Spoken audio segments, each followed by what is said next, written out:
035. Nama saya Nur Faisa, NIM 1901010855.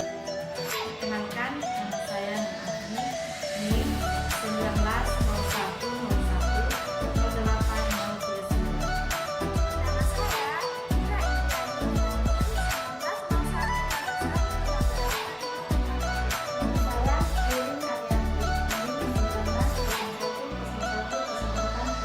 Perkenalkan, nama saya Nurul Miftahul Hidayah, NIM 1901010804. Nama saya Nurul Amira, NIM 1901010855. Pada materi kali ini, kami akan membahas mengenai sistem pendidikan.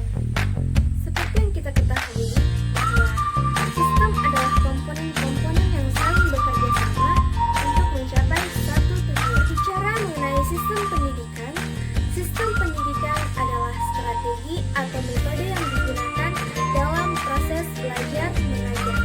Sistem pendidikan terdiri dari beberapa komponen meliputi input, proses, output, environmental, and outcomes. Nah, komponen tersebut memiliki fungsi tertentu untuk mencapai tujuan sistem. 1. Input dalam sistem pendidikan. Input adalah masukan yang akan diproses dalam sebuah sistem, sehingga menghasilkan output dan outcomes nantinya. Input pada sistem pendidikan dapat dibedakan menjadi 3. Nah, yang pertama adalah raw input, yang kedua adalah instrumental input, dan yang ketiga environmental input. Raw input akan diproses menjadi output. Instrumental input akan menentukan cara selama proses, dan environmental input akan mendukung proses pendidikan. Input pokok dalam sistem pendidikan adalah dasar pendidikan, tujuan pendidikan, dan peserta didik. Input dalam sistem pendidikan. Yang pertama, dasar pendidikan.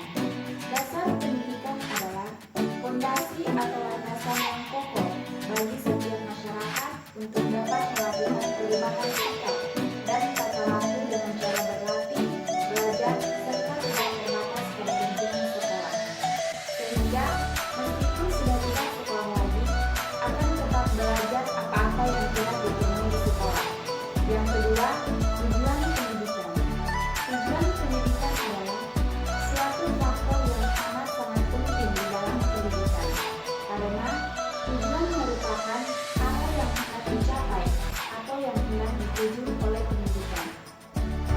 3. Peserta didik. Peserta didik merupakan anggota masyarakat yang berusaha mengembangkan potensi diri melalui proses pembelajaran yang tersedia pada jalur, jenjang, dan jenis pendidikan tertentu. Peserta didik juga merupakan salah satu komponen yang sangat penting karena mereka yang akan mengimplementasikan pembelajaran tersebut dan menerima pembelajaran tersebut oleh pendidik. Yang kedua yaitu proses pendidikan, di mana proses pendidikan ini merupakan kegiatan memobilisasi segenap komponen pendidikan oleh pendidik yang terarah kepada pencapaian tujuan pendidikan. Proses pendidikan yang layak di dalam suatu negara harus diperhatikan oleh seluruh masyarakat, tidak hanya oleh pemerintah saja, tetapi masyarakat harus ikut berperan aktif dalam proses pendidikan yang layak dan merata. Proses pendidikan ini tidak hanya terjadi di lingkungan sekolah saja, melainkan dapat terjadi di mana saja, terutama misalnya di lingkungan sekitar kita dapat berinteraksi dengan orang lain. Kualitas proses pendidikan terarah pada dua hal. Yang pertama, kualitas komponen, dan yang kedua, kualitas pengelolaan. Komponen-komponen yang berkesinambungan pada proses pendidikan yaitu yang pertama, pendidik dan tenaga kependidikan. Yang kedua, kurikulum. Yang ketiga, sarana dan prasarana. Yang keempat, administrasi. Dan yang kelima, anggaran. Pertama, pendidik dan tenaga kependidikan.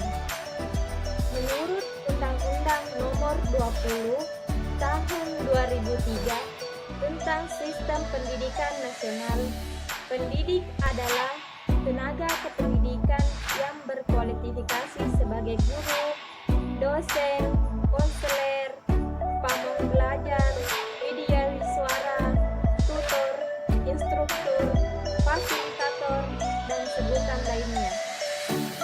Adapun yang dimaksud dengan tenaga kependidikan adalah anggota masyarakat yang mengabdikan diri yang diangkat untuk menunjang penyelenggaraan pendidik.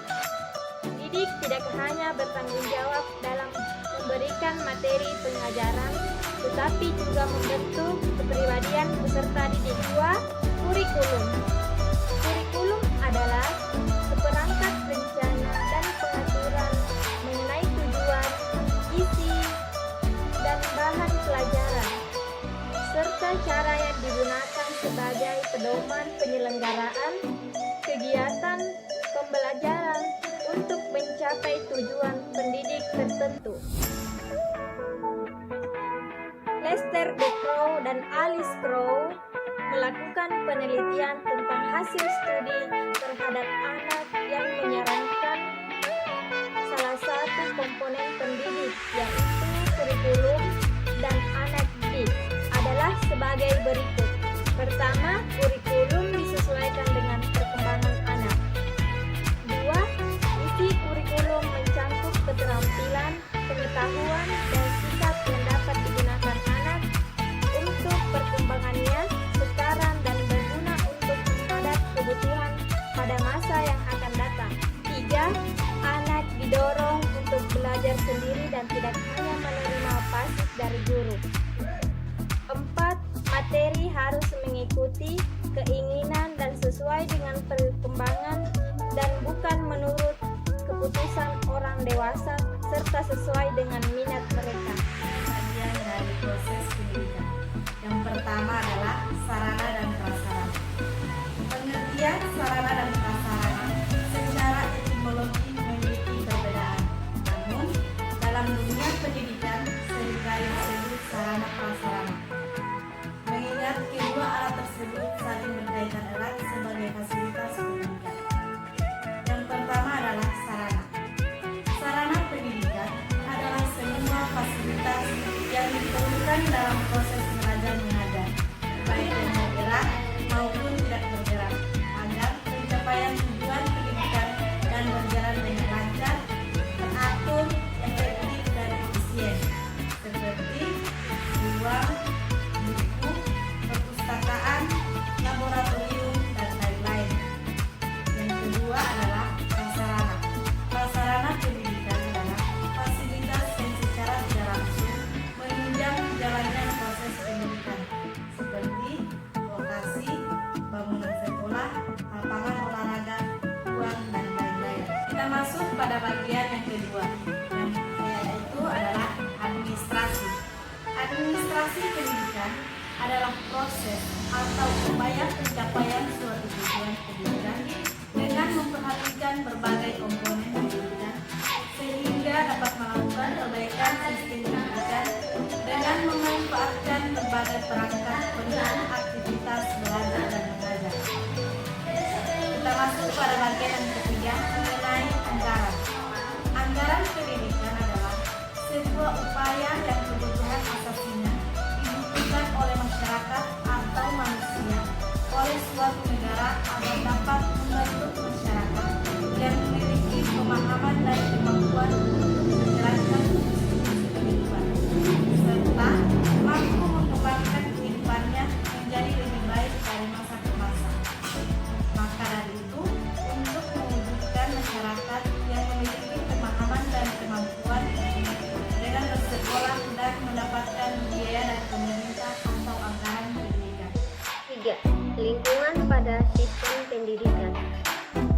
Lingkungan pendidikan adalah segala sesuatu yang ada di sekitar manusia yang membantu peserta didik dalam berinteraksi dengan berbagai lingkungan di sekitarnya dan dapat memberikan pengaruh yang kuat bagi tiap individu. Adapun jenis lingkungan pada sistem pendidikan itu ada 3. Yang pertama, keluarga, yang kedua, sekolah, dan yang ketiga, masyarakat. Keluarga merupakan lingkungan pendidikan yang pertama bagi si anak, yang terdiri dari ibu dan ayah. Sekolah merupakan lingkungan pendidikan bagi si anak yang terdiri dari ibu guru dan bapak guru yang berperan sebagai ibu dan ayah di rumah. Dan yang terakhir itu adalah masyarakat, merupakan lingkungan pendidikan setelah lingkungan keluarga dan lingkungan sekolah. Dalam hal ini, peserta didik akan berinteraksi dengan lingkungan-lingkungan di sekitarnya. Output sistem pendidikan. Yang dimaksud dari output sistem pendidikan adalah hasil keluaran yang terjadi di dalam sistem pendidikan. Output sistem pendidikan ada 2. Yang pertama, lulusan atau tamatan pendidikan. Yang dimaksud dari lulusan atau tamatan pendidikan adalah hasil atau proses pendidikan agar sesuai dengan tujuan pendidikan tersebut. Diharapkan lulusan yang dihasilkan dapat memberikan nilai-nilai kehidupan bagi dirinya, lingkungannya, dan Tuhannya. Nah, yang kedua, putus sekolah.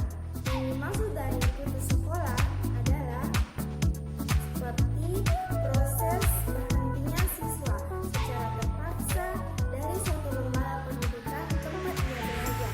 Dengan kata lain, putus sekolah disebabkan oleh berbagai macam faktor hambatan pendidikan, baik dari diri peserta didik, proses pendidikan yang terjadi, maupun lingkungan sekitar pendidikannya.